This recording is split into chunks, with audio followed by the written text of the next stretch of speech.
በጣም የሚደንቃቸው አንድ አጋጣሚ ልንገራችሁ። የዛሬ ከ20 ዓመት በፊት ነው የሆነ ጊዜ ዩኒቨርሲቲ ውስጥ ከ20 ዓመታት በፊት 20 ምናምን ዓመት በፊት እና ይሄ አይነት አቂዳ የነበራቸው የተወሰኑ ልጆች ነበሩና አንዱ ይከራከር ነበር አላህ ከአርሽ በላይ ከመሆኑ ጋር እኛም እንደዚህ አይደለም ያን ዝም ብለን እርስ በርስ እንገናኝ እንከራከራለን። እና የሆነ ጊዜ ሳገኘው ምን አልኩት፣ ሂድና አልኩት፣ ውጭ ነው ያገኘሁት፣ ሂድ ዶርም ሂድና ግባና ሰሒህ ቡኻሪ ክፈትና ይሄንን ቁጥር ተመልከት፣ ቁጥር እንትን ላይ ገጽ እንትን ላይ የሆነ ሐዲስ አለ ሂድና ተመልከት አልኩት። ምንም አላልኩትም። እንታቻል ሄደና ተመለከተ። የትኛውን ሐዲስ ነው የጠቀምኩት?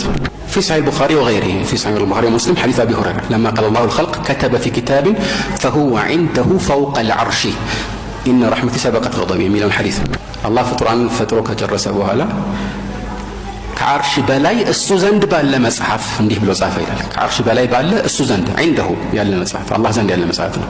እንግዲህ እሱ ብዙ ዒልም ከላም ያነበበ ወይ ብዙ ሹብሃት ምናምን ብዙ ላያቅ ይችላል። የሚሉትን ሰምቶ ነው የሚያስተባብለው። ግን በንጹህ ሐሳቤ ስለሚያስብ አልተቀበለውም። ግን ልክ ስመለስ ኪታቡን ይዞ አገኘሁት። አየኸው አልኩት። አዎ አየሁት አለ። ከዛ ትንሽ ቆየና ኪታቡን ማገላበጥ ጀመረ። ሰሒህ ቡኻሪ ማለት ነው። ግን ይሄ የት ነው የታተመው አለ።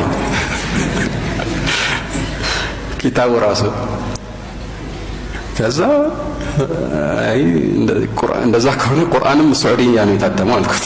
የምታነበው ቁርአን ራሱ መታተም ከሆነ ሱዑዲ የታተመ ስለሆነ ብሎ ማለት ነው። ከነ ትርጉም የቀረበ ነበር። አልሙሂም አማራጭ ሲጠፋ ብዙዎች እንዲህ ያደርጋሉ። እና የቀደሙን ነገር እንዳትረሱ። ማስረጃ አይደለም ያቀርቡት፣ ሁሌ ማጠራጠሪያ ነው። ገብተዋል? አንተ ማስረጃ ታቀርባለህ፣ እነሱ ማጠራጠሪያ ያቀርባሉ። እንቀጥላለን ኢንሻአላህ እንደዚህ ማለት ነው። فماذا بعد الحق إلا الضلال